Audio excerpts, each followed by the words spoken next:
Dünən sosial şəbəkədə bir alimin çıxışına qulaq astım. Çox xoşuma gəldi. Yatsı namazında qardaşlarla paylaşdım. Yatsı namazında, təravihdə burada olmayan qardaşlarla da indi paylaşmış olum. İmam Malik var, rəhmətullahi aleyh. İmam Malik cümə axşamı günlərində hədis dərsi verirdi Mədinə məscidində. Və onun hədis dərsini dinləmək üçün Mədinə xalqından və ətraf bölgələrdən də insanlar gələrdi. Ona tələbəlik eləyərdi.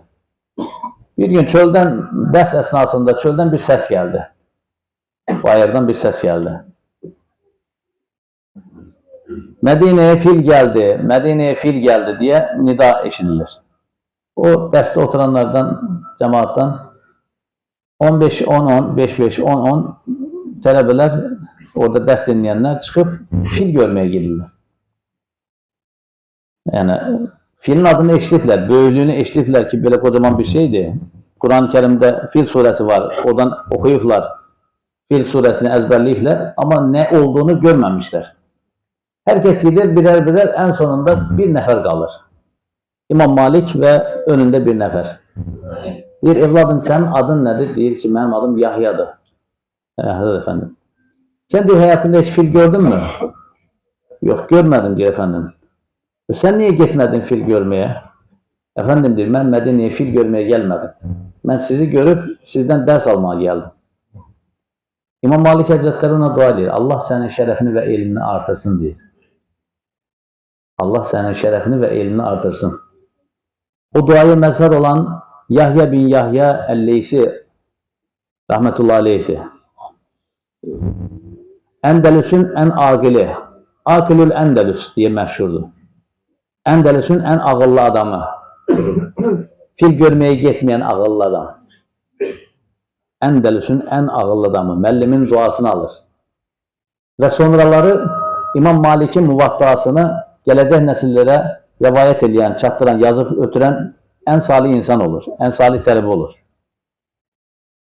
İndi deyəcəksiniz ki, müəllim bu fil haqq hesabını niyə danışır? Nəyə lazım bu fil? Bizim nəyimizə lazımdır? Əslində Ramazan da bir məktəbdir. Hətta bir kitab da çıxartmışdılar, İpək Yolu Nəşriyyatı, Ramazan məktəbi. Ramazan da bir məktəbdir. Onun da dərsləri var.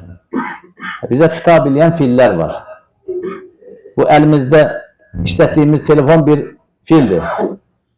İçindəki sosial şəbəkələr bir fildir.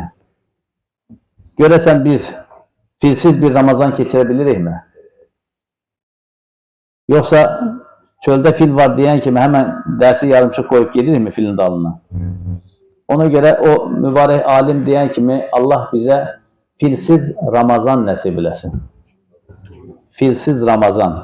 Nəfsə xitab edən fillər çoxdur, deyir. Nəfsi azdırmağa çalışan fillər çoxdur. Fillərin ardınca getməmək lazım. Fillərin ardınca getməyən insan gördük nə oldu? İmam Malikin muvaddasını gələcək nəsillərə çatdıran, bugün də arxasından rəhmətullahi aleyh, Allah ona rəhmət eləsin dediyimiz, ustadının duasını alan, Allah sənin elmini və şərəfini artırsın deyə duasını alan bir insan olur. Allah-u Teala fillərin ardınca gedənlərdən eləməsin bizi.